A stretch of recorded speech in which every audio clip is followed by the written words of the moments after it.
مالکی کوڕی دینار ڕەحمەتی خواتان لێبێ یەکێکە لە ئیمامە بەڕێزەکانی ئەهلی سوننەت و جەماعەت کە ساڵی 130 هیجری کۆچی دوایی کردووە. مالکی کوڕی دینار مامۆستای حەسەنی بەسریە، حەسەنی بەسری کە هەموو جارە گەڵێن دەرسی لە 500 سەحابی وەرگرتووە. مالکی کوڕی دینار مامۆستای ئەحنەفی کوڕی قەیسە کە حەلیمی ئەم ئوممەتە و سینە فراوان و پیاوچاکی ئەم ئوممەتەیە لە تابعینە. مالکی کوڕی دینار مامۆستای محەممەدی کوڕی سیرینە کە سەروەری تابعینە و خوشکەکەشی یەکێکە لە تەنها دوو ئافرەتێک لە نێوانی 5 پیاوی ترا کە 7 عابدی هەموو تابعین سەروەری تابعین و ئەستێرەی ڕێگای خواناسین. مالکی کوڕی دینار مامۆستای قاسمی کوڕی محەممەدە. سليمان تيمية فرمي ما رأيت أزهد من مالك بن دينار كسم نبيني وكو مالكي كري دينار زاهد به.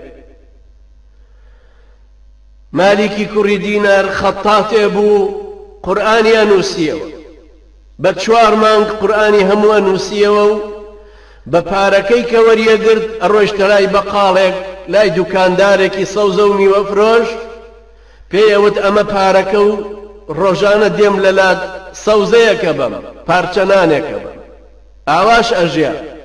بەو خەتاتیەش ماڵ و مناڵی خۆشی بەخێوە کرد. ئەم پیاوە گەورەی لە زمانی ئیبن عەباسا لەدایک بوو. ئەم پیاوە گەورەی تەلەبەی ئەنەسی کوڕی مالیک بوو. ئەو ئەنەسەی کە 10 ساڵ خزمەتی پێغەمبەری کرد صلی الله عليه وسلم هەر بە مناڵی بە بچووکی لە خزمەتیا بوو.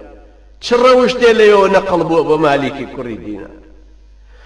مالکی کوڕی دینار کە عەلی کوڕی مەدینی ئەفەرمێ چل حەدیسی صەحیحی لێوە ڕیوایەت کراوە. ئەم پیاوە ساڵ حەتەمەنایە کردەیوت خۆزگە لە زیخ و چەوە خواردنێک هەبوایە بۆی زیخ و چەوێ بخەمە بندانم و پێویستیم بە خواردنیش نەبێ ئاوا متەفەرغ ببمەوە بۆ عیبادەتی خوای گەورە.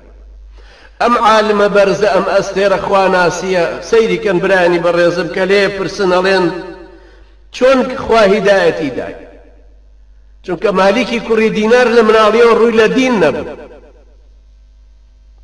گوێ بگرن بە گوێی دڵ ڕەحمەتی خواتان لێبێ واز لە هەموو شتێک بێن و گوێ بگرن لە مالکی کوڕی دینار بە تایبەتی بۆ ئەو برا بەڕێزانەی کە لەم ڕەمەزانەیە گەڕاونەتەوە بۆ ئیسلام و وازیان لە گوناحەکانیان هێنا ڕوویان کردوتە خوای گەورە و تۆبەیان کردووە. مالکی کوڕی دینار بکەن بەسەر مەشقی خۆتان و ڕووتان لەو بێ بزانن بەرەو کوێی خواناسی ئەتانگەێنێ بۆ چلوتکەیەک بەرزتانەکاتەوە.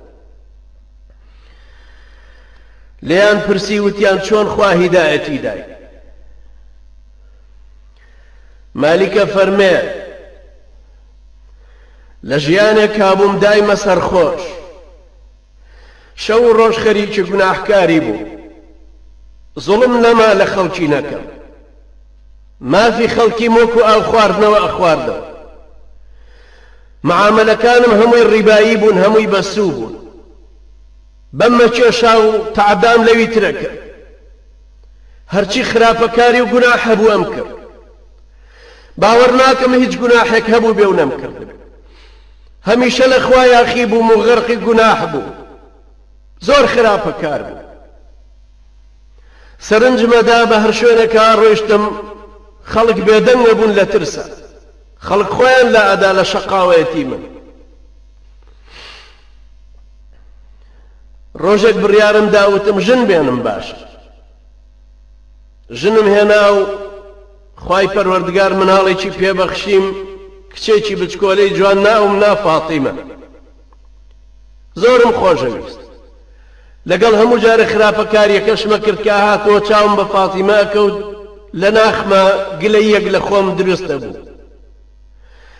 وردە وردە وای لێ کردم هەبوونی ئەو مناڵەکە هاتە باوەشم بیرم لێ ئەکردەوە لەوەی کە زوڵم لە خەڵکی تر نەکەم و چونکە خەڵکیش باوکی کچی ئاوان.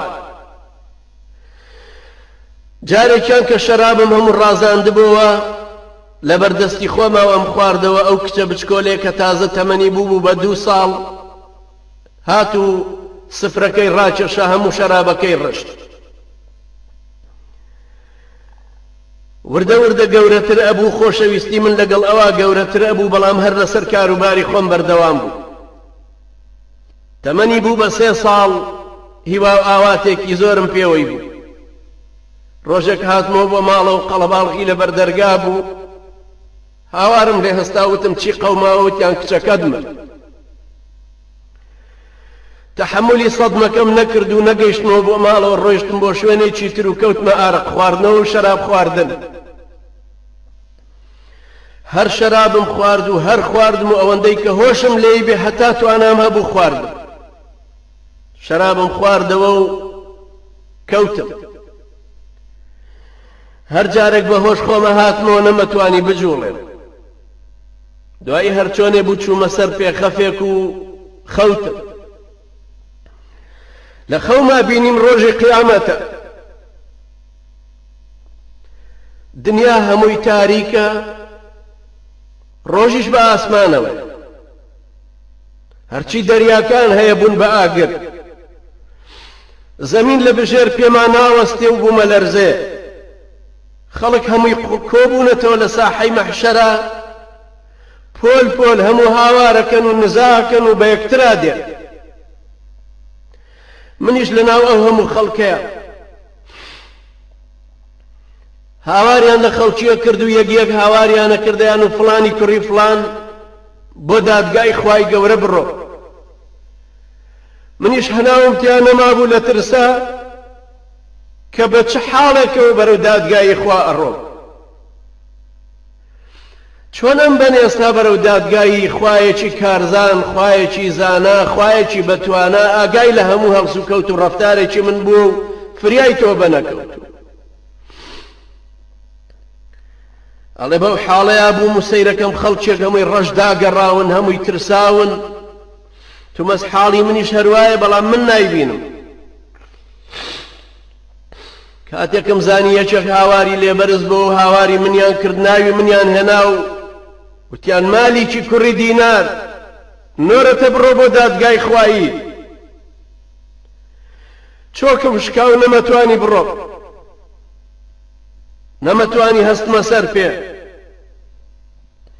کاتێکم زانی خەڵکەکەی دەوروبەرم دیار نەما، خۆم بە تەنها کەوتم لەو ساحەی مەحشەرە. ئەژدیهایەکی گەورەم بینی هات بەرەو ڕووم دەمی کردبەوە، تینم دایە خۆم هەرچۆنە بێ هەستامە سەر پێ و ڕاکەم. هەر من ڕام کرد و ئەژدیهاکە بە دوامەوە بوو. گەیشتمە پیرێکی داما و چەماوە عەسایەکی پێم دوتم ئەبینی حاڵمە و مارە بە دوامەوە چی بکەم بۆ چۆن ڕاکەم. ئیشارەتێکی بۆ کردم وتی ئالەوە دەرچۆ ڕاکەم. بەو ئیتیجاهەی ئەو وتی ڕام کرد، بەڵام مارەکە هەر بە دوامەوە بوو. وەختێک گەیشتمە نیهایەتی سەیرەکەم ئاگرێکی زۆر گەورەیە هی جەهەنەم. نەمێرا بەرەو زیاتر بڕۆم، وتم من بۆ خۆم لە ئاگرەکە ڕاکەم. هاتمەوە دیسان پێچم کردەوە و گەڕامەوە بۆ لای کابرای پیرە، وتم بۆ خاتری خواوێ ئاگر بوو بۆ چۆن ڕاکەم مارەکەش هەر بە دوامەوە. کابرای پیرە ئەم جارە ئیتیجاهێکی تری بۆ دیاری کردم، وتی بەوێ پێ هەڵگەڕێت چیایە؟ هەڵگەڕام بە چێوەکەیە و گەیشتمە سەروتری. مارەش هەر بە دوامەوەیە و تینم لێ بڕاوە، بەڵام لە دوورەوە گوێم لە دەنگی مناڵە. سەیرم کرد هاوارێ مناڵێکەکەن لە ناو خۆیانە هاواریان کرد، وتیان فاتیمە بگەرە باوکت فریایکەوە. زانیمەوانە هەمووی کچیم بچکۆلن و هاوار لە کچەکەی منەکە. وەختە گەیشتمە سەروتر کچەکەم بەڕاکردن هات و باوەشی پیا کردمەوە و هەڕەشەی لە مارەکە کرد، مارەکەی دوور خستەوە. هەروەکو کە لە ژیانی دنیایە بوو هاتە سەر باوەشم و دەستی ڕاستی گرتم. من لەو ترسەیا بووم، هەناسە بڕچێم پێکەوت بوو، حاڵم زۆر شەڕ بوو. کچە تەماشای دەم و چاوی کردم و زۆر بە غوربەتێکەوە وتی ئەلەم یەئنی للذین ئامەنوا ئەن تەخشەع قولوبهم لذکر الله. مەگەر کات و ساتی ئەوە نەهاتووە بۆ کابرای ئیماندار و موسڵمان ئەو دڵی ڕووبکاتە خوا، یادی خوای لە دڵ بچەسپێ.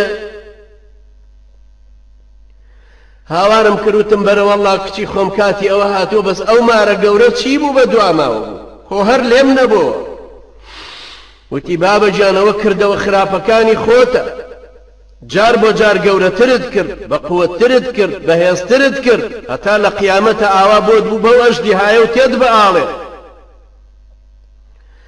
وتم ئەو پیاوە پیرە بۆچی یارمەتی نەدام وتی ئەو پیاوە پیرەش کردەوە چاکەکانی خۆیە کردەوە چاکەکانی خۆتە ئەویشت ئەوەندە لاواز کرد چەماوەتەوە ناتوانێت بە هیچ شێوەیەک یارمەتیت بدە ئەوەش بزانە باوکە ئەگەر بێت و ژنت نەهێنایە ئەم کچەت نەبوایە و خوا لە 3 ساڵیا بردێ و کردی بە زەخیرەی قیامەتت حاڵت زۆر شڕە بوو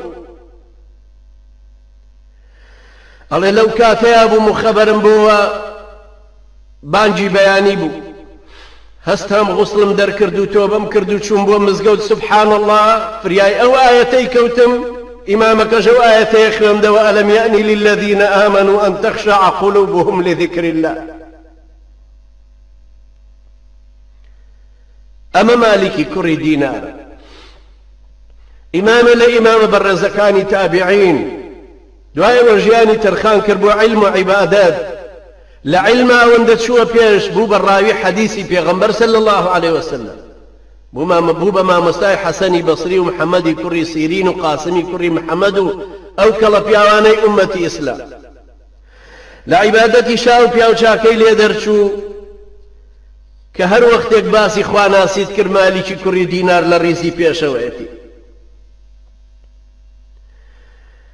ئەمە مالیکی کوڕی دینارە برانی بەڕێزی من ئەمە ئەو کەسەیە کە گەڕاوەتەوە بۆ دین ئێوەش الحەمدلله ڕووتان کردوتەوە خوای گەورە بە جددی و بەڕاستی و سەرڕاستانە ڕووبکەنەوە خوای پەروەردگار و بەڵکو خوای گەورە ڕەحم بە ئێمەش و ئێوەژەکە چارەنووسێکی وەکو ئیمامی مالیکی کوڕی دینارمان بە نسیبەکا و لە دینەکەی خۆی تێمانەگەێنێ و خۆشەویستی خۆی خاتە دڵمانەوە و ئەمان کا بە خواپەرستی خۆی دڵتان بە تەوبەکەتان خۆش بێ و نەیشکێنن بڕیارتان بێ عەزمتان جەزم بێ و بەهێز بن باوەش بەم دینەیەکەن و نەگەڕێنەوە سەر گوناح و تاوان ڕوو لە خوای گەورەکەن بەزەیتان بە گەنجی خۆتان نابێتەوە بەزەیتان بە حاڵی خۆتان نابێتەوە لە قیامەتتانە هیچ کەسێ دادی ئێوە نادا گەنجن و ڕووتان لە خوایە و هێز و بازوتان بەهێزە لە کاسبیاتوانن حەڵاڵ پەیاکەن لە عیبادەتا زۆرتر زەخیرەی قیامەتتان دانێن لە خۆشەویستی خوای گەورەیە دڵتان پڕکەن لە نووری ئەو قورئان بخوێنن ڕۆژوەکانتان بگرن نوێژەکانتان بکەن بپارڕێنەوە لە خوای گەورە تکای لێ بکەن